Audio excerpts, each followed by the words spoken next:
Good morning, good afternoon, or good night. This is Sir Bandersnatch teaching Denizen scripting for Minecraft. And hopefully you're tuning in after watching the first lesson, which went over some of the general getting starting stuff, although most of the getting starting stuff happens on the Denizen beginner's guide. And then I did in the last lesson kind of just jumped you into the deep end, I'll keep using that phrase, of some pretty complex stuff. And we had written this before to bring up our attributes menu displaying our current attribute levels, which are our starting levels in this case. So I'd go back and watch that video if you haven't watched that one, because in this one we'll just be going forward, and I think we discussed setting the values higher through the system. So we'll be doing that. But I wanted to go over one thing that might be helpful to you, because I wanted to show you, if you're having trouble with your YAML, you can search for a YAML parser online here. And once you find that, you can copy and paste your code into there to check it out. And if you're having problems with the formatting, so it's best to learn it and get it right. But as I'm writing this all out, I occasionally will have a problem and I won't know what it is, and it's usually something very simple. So I copied, as you saw, I hit Command A in here and selected everything. Command C to copy it, so that's Control A on a PC, on a Windows PC, or Control C to copy it. And then here I hit Command V or Control C if you're on a Windows machine. And then it'll output the actual JSON or YAML. And in this case, I don't have anything wrong. However, let's just make one thing wrong. So there could be a case where you just have one space in here, and that will not parse, that will not run, that will stop the whole script from running and block it from running, which is a bad thing, of course. So I'm going to copy and paste this code. Select all, copy, select all, delete that, and put in my new code. So you'll see that there's an error now, and it'll tell you where it is. So it says line 2 and line 6. I already know where it is. I know it's in line 5. You know, it's saying that line 6 doesn't work because it's getting blocked on line 5. But at least it gets you started in finding out where those errors are. So this one is just one I searched for on Google. I can put a link in the description if you want to use this one. It seems to be a pretty good one. But they're all very similar. Alright, so let's get this back to normal. And the other thing I wanted to clarify too is when I was talking about commands in the last lesson, there's a command script container, which is this, which lets the players issue commands in the game. And then there's the internal commands, which we talked about, like everything that has a hyphen and a word is a command, and that's everything that's on our back to our meta documentation in this tab here, the commands tab. So these are all commands that you use as a scripter in the development environment to code. So there's a distinction there. There's command script containers and there's commands that you use to issue code. So there's a difference there. So I don't want to make that too confusing. There's probably a lot of other things I could clarify, and I won't know what they are until you ask questions. As I said before, this is pretty deep stuff, but I wanted to get you into it and get working and making something. So, we had our foreach loop, which is pretty complex if you're starting out, if statements, which are pretty complex if you're starting out, and these different types of script containers.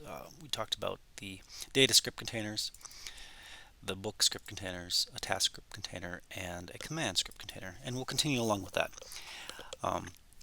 But what I want to do is be able to raise these skills. So as the players are playing, they will do things in the game that will raise these skills. There could be a number of different things. In my game, I decided that because I like the RPGs of old where you got to assign points to your values, to your attributes, I wanted to follow that model. So the players will get attribute points, and they'll be able to use those to upgrade whichever of the 3 attributes they wish. And maybe they'll get new ones in other ways. And who knows how that will be For you, you might just know already. For me, I'll decide when I get there. Perhaps an NPC they'll talk to will say, we'll raise their strength for them for working out in their training gym. Who knows? Um, but we'll create a system that will let it raise. And I think I'll do that with another task.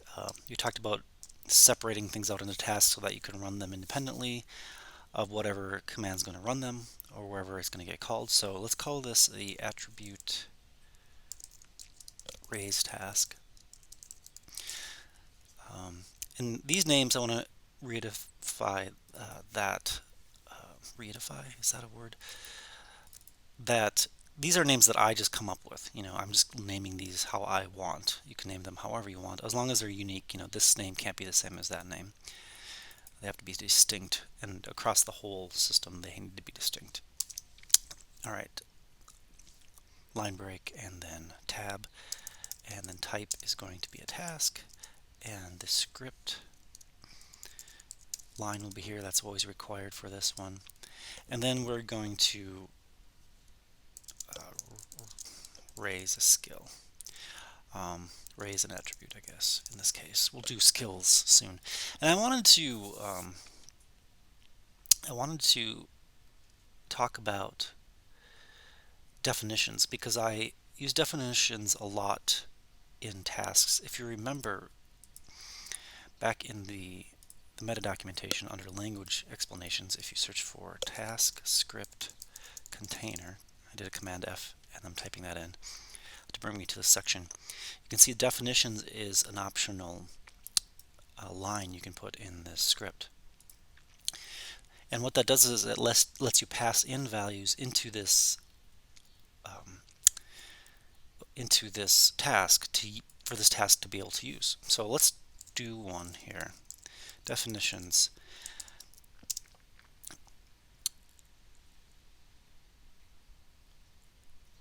I don't know why this isn't color coding. I think it's just running behind. Well, let's run it through our YAML parser just to see if that's a problem. Nope, everything's fine there. So it'll catch up.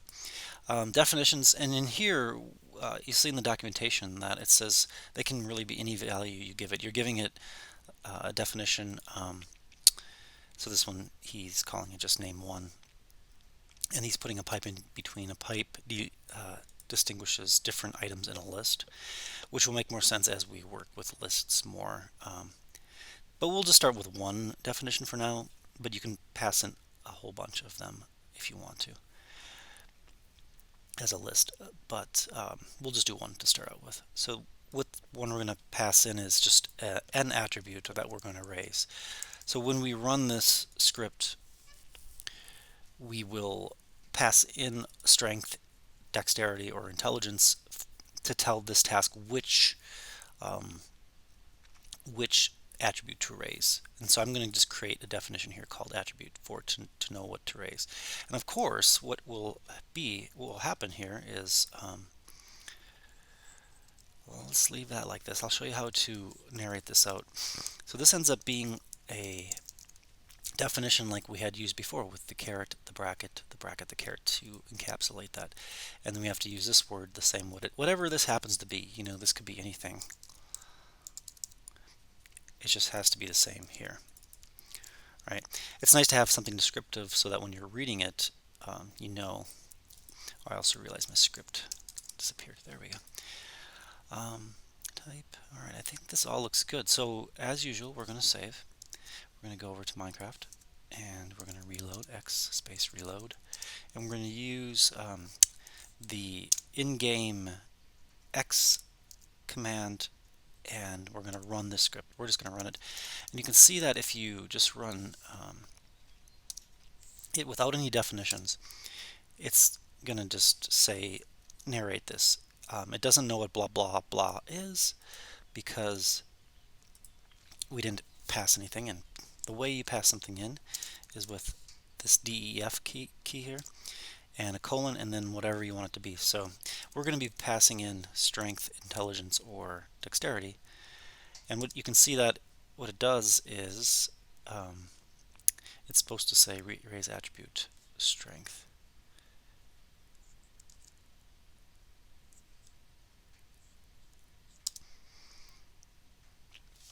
must have something wrong. Let's look at the documentation to see. Definitions, if I spelled it right. Sometimes I spell it wrong. Not the greatest speller. That was it. Alright, let's reload. So I like to sometimes show you some of the problems I run into so that when you run into the problems you can know, first to know that it happens to everybody, and then second to know how to problem solve your way out of them. Alright, we're going to reload again. We're going to run that. Okay, so you can see it says rate attribute strength. It's narrating that out. And that's because we're passing it in as a definition and we're reading it into our narrate statement. All right, let me make this back to attribute just so it's something that's clearer. And it's going to do the same thing. However, of course, we don't want to just narrate it. We want to raise it. So we're going to do that. And we're going to do that the same way we set it with our flag. So that's how the player carries around this information with them, is with these flags. It's assigned to the player and it's held in memory, and every time the server restarts it's going to be there again. So right now, of course, as we talked about last time, it's 10. It starts out as 10, but we may want to raise it. So let's do that. We're going to flag the player again.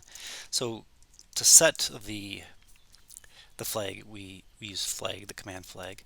To raise it, to add to it, we do the same thing.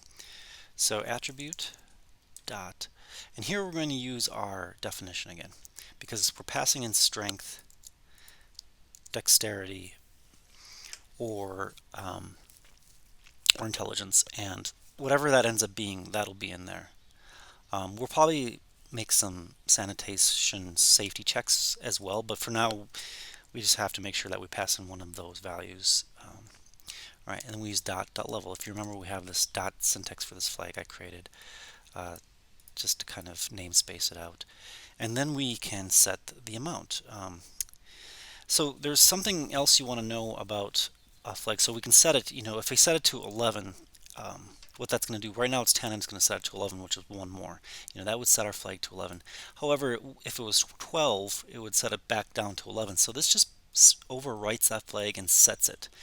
But what we want to do is raise it by 1, and we want to increment it. And I kind of hinted at that before. Let's go back to the flag command. I'm going to go to flags here. I'm going to search for flag and go to our flag documentation.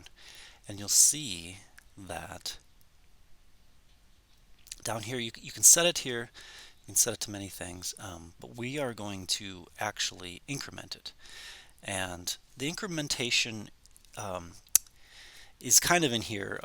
This is like adds another value to it, whatever value passing in. These are different ways to add to that list that is your flag. And we'll do these things, but the one that we're going to use isn't documented here. It's documented somewhere else, and I would recommend getting familiar with this on the beginner's guide. Let me find the beginner's guide here. There it is. And you had a link to this, and you probably have read this. But one thing you'll probably want to return to is these data actions. Let me just search for it. I think it's in here somewhere.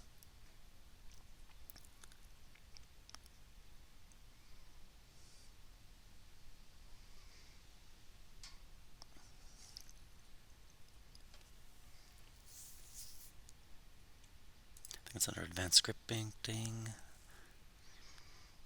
special, not a model.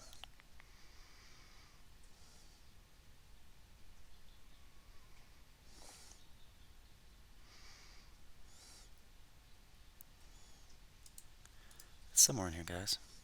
Find it. Alright, since I can't find it there, and this is often one of the problems, let's go to Denizen and search for, now I just happen to know this is data actions. What we're doing is acting upon data, and here it is.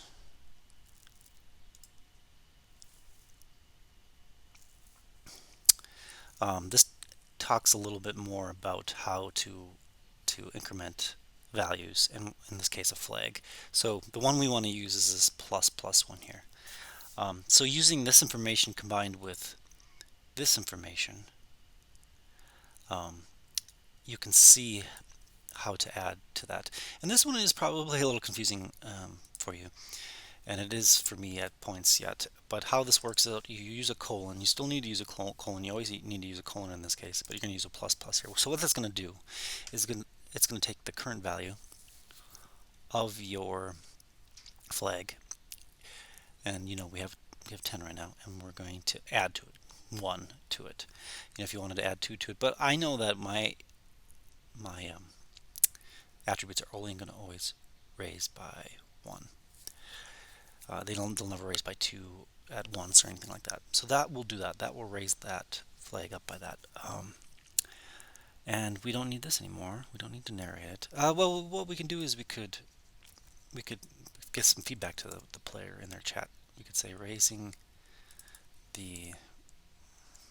raising whatever attribute it is, and the strength in this case, or whatever we'll see what it is, attribute. So you can see you can combine just regular text and your definitions and other tags right in line here, and you just have to put parentheses, quotation marks around it when you have spaces. So we'll narrate that out, and we'll flag the player higher. So right now we'll have to run this manually. So let's save it. Command S. Go back to Minecraft, reload, and let's just look at our current values to compare. We did attributes was our command that we created, and you can see they're currently at 10. But if we run this attribute raise task and send in strength, now we have to send in strength or dexterity or intelligence. It can't be anything different, otherwise this won't work. It'll give them a new flag of something different. So we'll sanitize that next, but I wanted to show you how this works. So if we do that, we should have, here's our feedback that we're giving the player, raising strength attribute. And if we go back to our user interface, you can see now strength is now 11. All right. So the system knows that the player has 11 strength, and if we could do the same with dexterity. So we just have to pass in dexterity. Have I spelt it right? We'll look at our interface, and there it is, dexterity. And so these, you can see how these values are now dynamic, and they persist with the player. And now they're not very useful to us because we're not using them anywhere, but we will. We'll show you that. That'll be a little later, because there's all parts of the game that are going to use this information to help the player, right? So something like maybe strength will help you do your lumberjacking better because you're stronger to throw the axe or to chop the axe, those kind of things. But we'll have to do those checks, and we'll create that code in a future lesson. But now we're raising it, but we're calling it manually in the game. So we want to go back to our code, and we want to find a way. When are we going to raise this? When are we going to? Yes, so we need a way to call this other than just typing it in the game. And I think that the way that I would like to do it is if you click, going back to our client here, and bring open the GUI. I think I like it if you click on this, it will raise it just by clicking on it. Seems like a good economical use of user experience. And we'll give some instruction to the user so they know how to do that. But we can backfill that later. Let's get the click working for now so we can connect this up. So we need to create a click, and clickables are a whole different kind of thing. Let's see, I don't even know where they are. They're under commands, at least I know that. Let's look under commands and search for clickable. This is what it's called. There it is. I think yes, a clickable. So you can see that what it does is it lets you run a task by clicking on whatever is inside it. Now these aren't the ones. Let's see. So yeah, this creates the clickable, but then you still need to wrap that clickable around a piece of text that you're going to click on. So I'll explain this for you. So just so you know, this documentation is here. Um, we need to define the clickable. So that's what that command does by writing clickable, and we need to write. Actually, it's not going to be here. We're going to put it into another area and use it to run this task. So follow with me here, or bear with me, and so we know we're opening up the menu with this thing here, and so we need to define the clickable in here. We'll do it right here near the top because it's kind of like instantiating it. I consider that. And then we want to put the task that we want to use. We want to use the raise attribute task, and we want to pass in as a definition. So here, remember, we use def for that task, and whatever. Let's see. I guess we're going to create 3 clickables. So we're going to put it in here. We're going to create one for each attribute, right? So we're going to put this clickable in here, and it's going to iterate. Remember, this for each loop is going to loop over all of our attributes, and it'll give a clickable to each one in here. And the attribute is going to end up being this key, if you remember from our last lesson. If it's looping over strength, this attribute is going to be the key of strength. And then it knows what it's going to pass into here for the definition, like we demonstrated in the game. So that's a little confusing, I know, but what you're doing is by clicking on whatever piece of text we're going to end up passing in here, it's going to run this task, the one we just created. It's going to pass in this definition of the key, the strength, or dexterity or intelligence, and it's going to give it to this task and populate this definition with that definition from here, from that loop outside here, and then when we flag the player with that key, it'll raise it. So we're going to do some more here. This is quite a setup, but it's something that you need to know. We're going to use it a lot in different areas, different user interfaces. User interfaces are just one way for the player to interact with the system. But we'll talk about more of that high-level stuff soon here. I just wanted to get working into it. But what we need to do is there's a save argument for this, and then we give the clickable a name that we can reuse later. And this save argument we'll use plenty of. Not every, but many commands have a save argument, so that when you do them, when you create them, you have a way to reference them later. So that's what we're doing here. We're saving this clickable as something, so then we can reference it later on the piece of text that we want to click. So again, bear with me. We'll just go through this. And you just give it a name here. It can be whatever name you give it. We'll call it raise. I like to give it a similar name as the task, so it's raise attribute clickable, we'll call it, because this is a clickable. And that is fine. And we can give it the key again, just so they're different, I guess. I don't know if it matters. Raise attribute strength, or whatever it ends up being, clickable. And there we go. So that's the name that we'll reference it by. And where do we want to put it? We want to put it around the display name. So we need to call this first. So you can see the order of it is important. We need to make the clickable before we can use it. We can't have it after we use it, because it reads from top to bottom, I think, and everything goes in order. And so we'll need to create the clickable first, and then we can use it. So now to use it, we need to use an onClick tag. So let's look at that. So this is just how you create the clickable, but it's not doing anything. The system just knows about it. Let's go to tags here, and I'm going to search again for dot on click. There it is. So you can see you need to create an element tag, which will end up being our piece of text, and then you have the tag of on click, and then you do the command that you want to click on, and that command will be our saved clickable. All right, so very complex stuff, and I apologize, but you have to follow along with how we're doing this. So again, the command that we use, this name is the task we want to run, the definition we're passing into the task, and then we save that clickable so we can reference it later. So let's reference it. We need an element to click on. Let's just create a definition for that. We're just going to create a definition that we can reference. So define, and we'll name it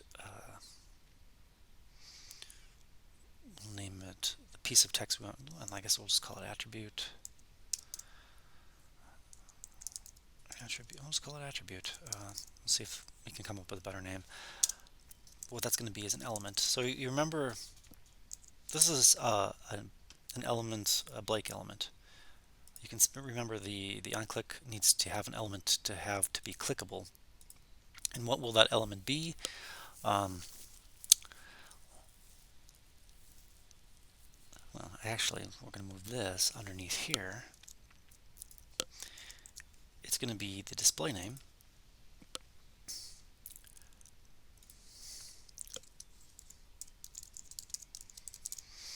We have to have this definition after this one because we're going to make the display name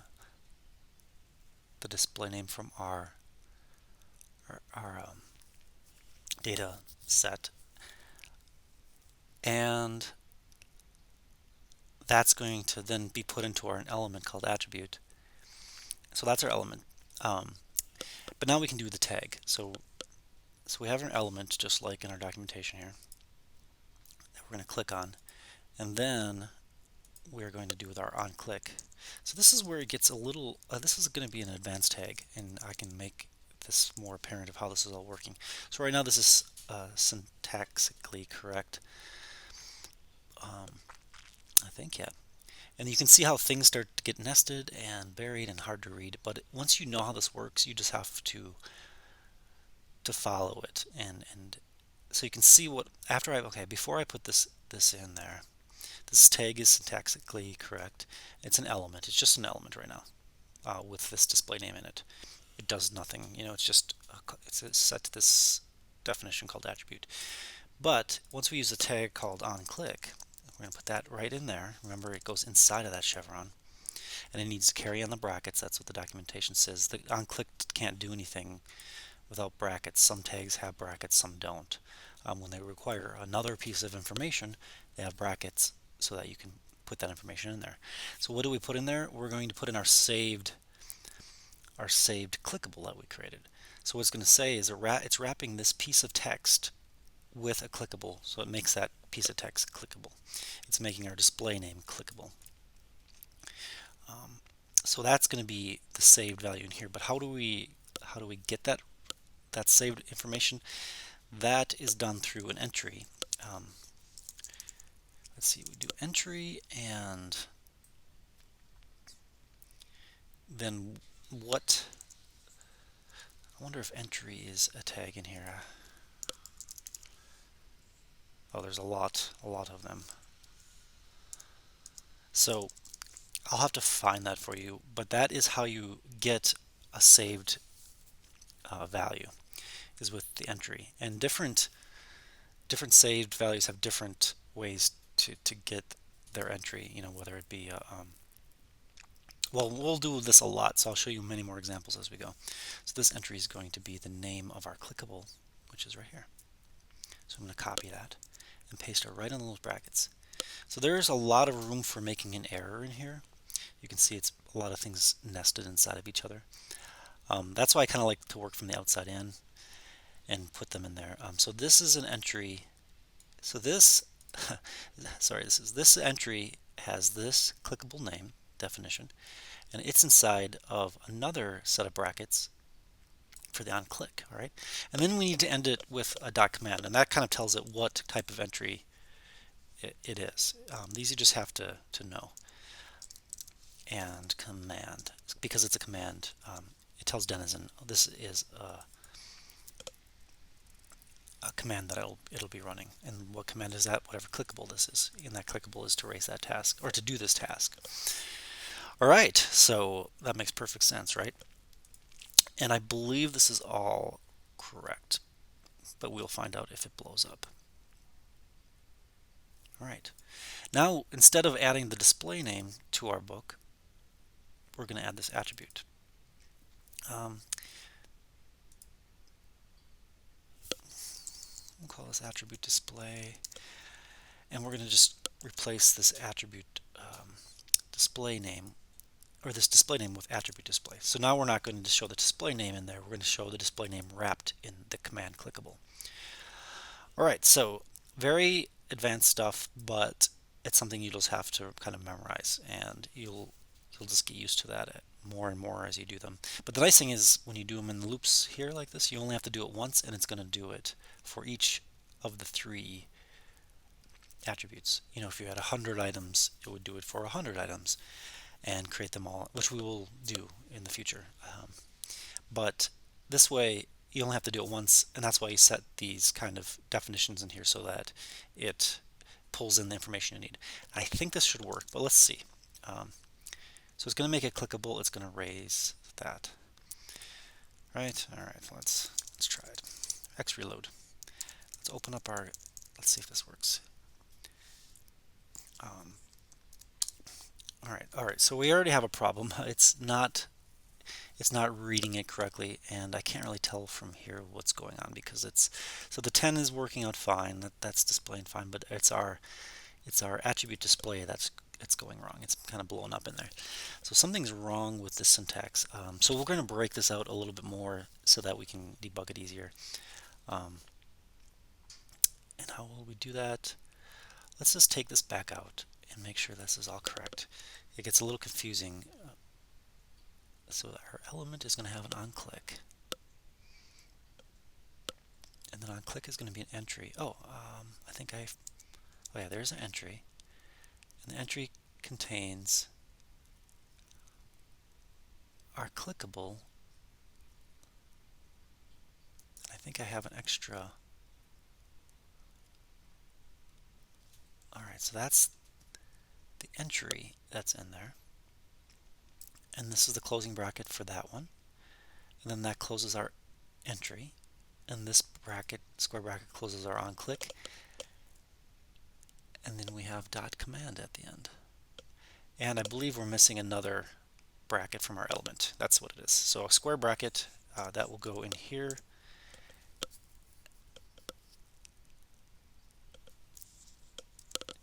Alright, so we have our entry being closed here. We have our element being closed here, right here. This is closing our element. So this is just where you have to know what's going on. You have to understand how tags work. And I hope I'm helping you know how they work by going through this. And this is a pretty confusing one. They get much more complex than this. However, this one is good enough to test our skills here. I hope you can see what I did there. Like, I had to make sure these are all balanced. Like, I needed to make sure that this entry had a closing tag, and that this command had a closing tag, or this click had a closing tag, and this entry had a closing tag. Let's try this, see if this is working. Reload. Alright, we got something else going on here. It looks like it stopped after the clickable. It didn't show all of them, it just showed one, and then it blew up right after that. So we still have to do some work here. Because these aren't code formatting, right, I think it must have to do with some sort of lag. That it's not working correctly. Okay, and I think what I'm doing here is I have extra marks in there that I don't need. I think it's good for you to see me struggle with this, so you know that it's not easy, and my code formatting is working better now, so I can actually see where the errors are a little bit better. So let's go back and show that, how that worked when I had it in there. You can see how this ending is white here, and it's saying something like, well, this isn't correct. But I know that one's correct. I think this one has extra ones that I don't need in there. This one has extra ones I don't need. So I took those out. And I believe that should work now. So let's see here. Go back to Minecraft, which is right here. Reload. And there we go. So now if we click on it, it's still not giving any feedback as to what will happen. We'll work on that next. But if you click on this, it runs. You can see that it runs our task, raising strength attribute. So that is good. So remember, we're narrating. That's where narration can be helpful for debugging and for player feedback.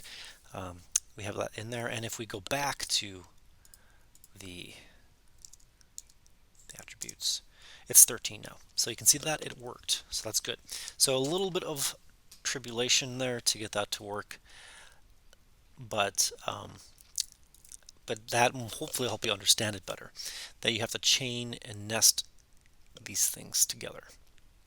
And that's how it's sometimes helpful to take them out. Like, this entry here is inside of these brackets. You can see if I take it, delete it for a second, you can see those brackets are its own little tag. And if I undo just to put it back in there, this entry has its own set of brackets right here, which is wanting a clickable, in this case, the saved part of it here. But we'll go over these again and again, and I will not abuse your patience by explaining them deeply. I'd rather just discuss them with questions if you have them. And what I would do, I think I said this in the last lesson, is just write them out and do them correctly and know that it just works, and then you begin to understand it more and more as you use it. That's what happened with me.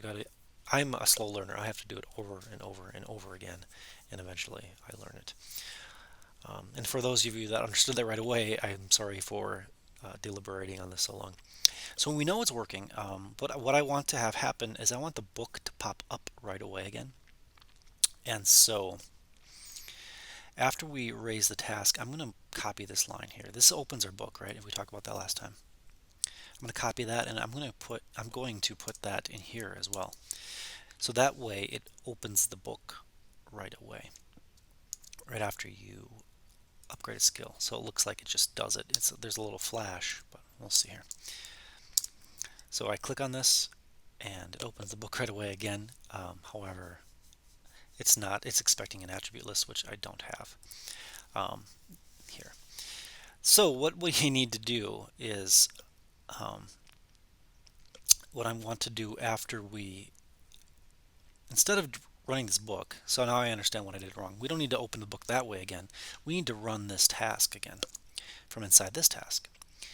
Because this task is the book opener, if you think of it like that. It displays our interface.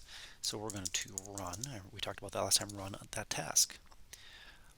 Not that, we're going to run that task. And that should work. We're going to end up with a lot of strength here. Actually, that's not that much. So you can see it didn't even flash. It just raised it. Isn't that nice? The only thing it does is it pops the cursor back to the center like it does with all Minecraft things, which the players are used to already. We can't do anything about that. And dexterity will work, and intelligence will work. Isn't that great? So the only problem is now they have unlimited ability to raise their intelligence, so we have to cap it in somehow. And how are we going to do that? As I kind of explained before, we're going to give them attribute points, and that will be their way to raise them. But we will talk about that in the next lesson. So I hope that you understood some of this. I know that I had some troubles getting it to work, but it was important to show that, and some more complex stuff. So if you have any questions, let me know, and we can talk about them further. I perhaps can make a video dedicated to one aspect of it and dive in deeper and explain it better, hopefully. So thank you for watching, and have a great day.